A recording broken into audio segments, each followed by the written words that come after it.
드림렌즈를 착용한다고 해서 가 줄어드는 건 절대 아니에요. 무조건 진행할 수밖에 없지만은 진행을 느리게 하는 효과가 있는 건 사실인 거고요.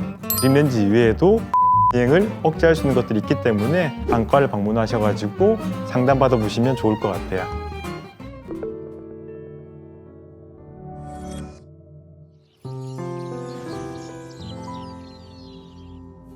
안녕하세요. 하늘TV 하늘안과 원장 김동수입니다.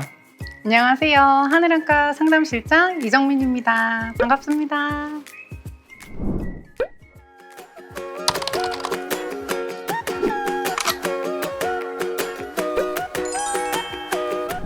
원장님, 요즘 식당 가면 아이들이 스마트폰 정말 많이 보잖아요. 아이들의 시력 문제가 엄마들의 최대 고민인 것 같아요. 그래서 오늘은 드림렌즈를 언제 하면 좋을지, 그리고 또 시력은 몇부터 진행하면 좋을지 원장님께서 시원하게 답변해 주시면 좋을 것 같아요.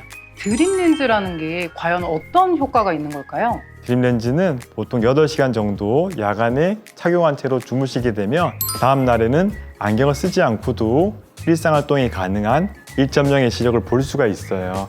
드림렌즈를 사용하는 목적은 크게 두 가지가 있어요. 첫 번째로는 근시 진행을 억제 혹은 느리게 하기 위해서 하는 거고요. 두 번째로는 낮에 안경 안 쓰고 일상활동을 가능하게 해주는 효과가 있어요.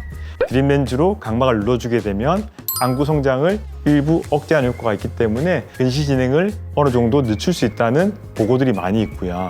드림렌즈를 착용한다고 해서 근시가 줄어드는 건 절대 아니에요. 근시는 무조건 진행할 수밖에 없지만은 진행을 느리게 하는 효과가 있는 건 사실인 거고요. 드림렌즈 이외에도 근시 진행을 억제할 수 있는 것들이 있기 때문에 안과를 방문하셔가지고 상담받아 보시면 좋을 것 같아요. 드림렌즈는 언제부터 착용하는 게 좋을까요? 따로 딱히 정해진 시기가 있는 것 같지는 않아요. 논문에 의하면 어릴 적부터 드림렌즈를 시작할수록 그 효과가 좋다고 되어 있고요. 초등학생들, 특히 입학 전후로 저학년들은 반드시 시력 검사를 해가지고 시력이 1.0이 안 나온다면 환자분의 굴절 상태의 파악을 위해서 안과를 방문하는 게 필요한 것 같고요. 굴절 이상이 있다면 반드시 안경을 쓰든지 아니면 드림렌즈를 통해 가지고 근시 교정을 해주는 것이 제일 중요할 것 같아요. 아이들은 시력도 중요하지만은 내 아이가 시력이 0.8 이하다라고 하면 반드시 안과를 가시고 실제 드림렌즈 적용 대상이 맞는지는 체크해보는 게 좋은 것 같아요. 드림렌즈는 어떤 사람이 착용하면 좋은 거예요? 부모님들께서 눈이 많이 나쁘다라고 하는 경우에는 저는 오히려 적극적으로 드림렌즈 착용을 권해드리는 편이고요. 근시 진행을 억제하는 것이 필요하고요. 그래야지만이 그 친구들이 성인이 되더라도 안경을 벗고 싶을 때 라식 라섹을 받을 수 있는 거예요. 그리고 두 번째로 운동을 꼭 해야 되는 사람들이 있어요. 운동을 전공하는 학생이라든지 아니면 너무 활동적이다 보니까 안경 때문에 많이 다쳐오는 경우에도 저는 적극적으로 드림렌즈를 추천하는 편이고요. 드림렌즈를 착용하다 보면 낮에 안경 없이 생활이 가능하기 때문에 운동선수들 또는 활동적인 남학생들한테도 상당히 도움되는 것 같아요. 드림렌즈 아이 검사를 할 때 산동 검사를 하잖아요. 아이들이 꼭 산동 검사를 받아야 되는 걸까요? 드림렌즈 할 때 시행하는 산동 검사는 산동 검사가 아니고요. 조절마비 굴절 검사, 아이가 가지고 있는 정확한 굴절 이상을 체크하기 위해서 하는 필수 검사가 되는 거고요. 대신 조절마비 굴절 검사는 매번 하는 건 아니에요. 처음에 할 때는 반드시 하는 것이고 시력 변화가 심하거나 쌍눈이 심하거나 할 때는 합니다만은 일반적인 경우에는 1회 시행하고 나면 잘 하진 않아요. 부모님들께서 너그러운 마음을 이해해 주셔야 될 게 조절마비 굴절 검사를 하고 나면 애 입장에서는 가까이 보기도 힘들고 눈도 부시기 때문에 힘들어해요. 그 마음을 잘 이해해 주셔야 돼요. 거짓말한다고 혼내시면 안 돼요. 이 시력 체크판은 어느 병원이나 똑같은 건가요? 보통 안과에서 많이 쓰는 시력판이 한천성 시력판이라고 해서 거의 공용으로 쓰는 것 같아요. 안과뿐만 아니라 운전면허 시험장 또는 건강검진센터에서도 동일한 시력표를 사용하고 있어요. 환자분들이 알아보기 쉽게 0.1부터 1.5, 2.0까지 돼 있기 때문에 쉽게 검사를 할 수가 있고요. 환자분들도 쉽게 이해할 수가 있는 거죠. 그래서 많이 사용하고 있답니다. 검사판 자체가 대부분 비슷하다 보니까 이제 외워가는 경우도 있는 것 같고요. 시력 체크판 시력판을 외워서 하는 경우도 정확한 시력 체크가 가능한 걸까요? 절대 정확할 수가 없죠.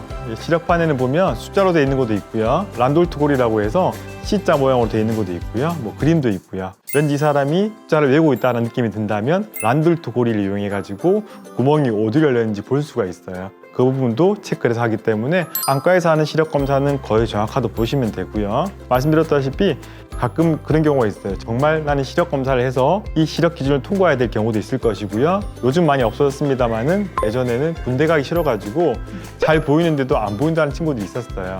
시력이라는 거는 사람이 가지고 있는 수많은 시기능 중에 하나이기 때문에 저희 안과에서는 시력 자체를 수많은 기능 중에 일부로 평가하고 측정합니다만은 환자분들이 볼 때는 시력에 관심이 많을 수밖에 없는 거고요. 시력 체크를 했는데 1.0이 나왔고 그 다음엔 1.2가 나왔으면 정말 시력이 좋아진 걸까요? 숫자상으로 좋아진 게 맞아요. 시력이라는 거는 사물을 분별할 수 있는 능력을 말하는 거죠. 멀리서 오는 버스 번호를 인식할 수 있는 사람은 시력이 좋은 사람이 될 것이고요. 눈이 나쁜 사람들은 버스가 가까이 왔을 때 버스 번호를 볼 수 있죠. 그걸 시력이라고 하는 거예요. 숫자상으로 1.0에서 1.2가 된 거는 무려 0.2나 향상된 게 맞아요. 시력이 좋아진 게 맞죠. 0.1에서 0.2까지 시력은 한 0.1 좋아졌지만은 크기 차이가 50%예요. 시력이 50% 향상이 되면 0.1에서 0.2가 되는 거고요. 0.5에서 1.0이 되는 것도 크기 차이가 50%예요. 내가 0.5에서 1.0을 봤다고 하면 50% 향상이 된 거죠. 내가 1.0이 1.2가 됐다고 해서 당연히 기뻐할 일이지만은 실질적으로 향상 정도는 10%가 안 되는 거고요.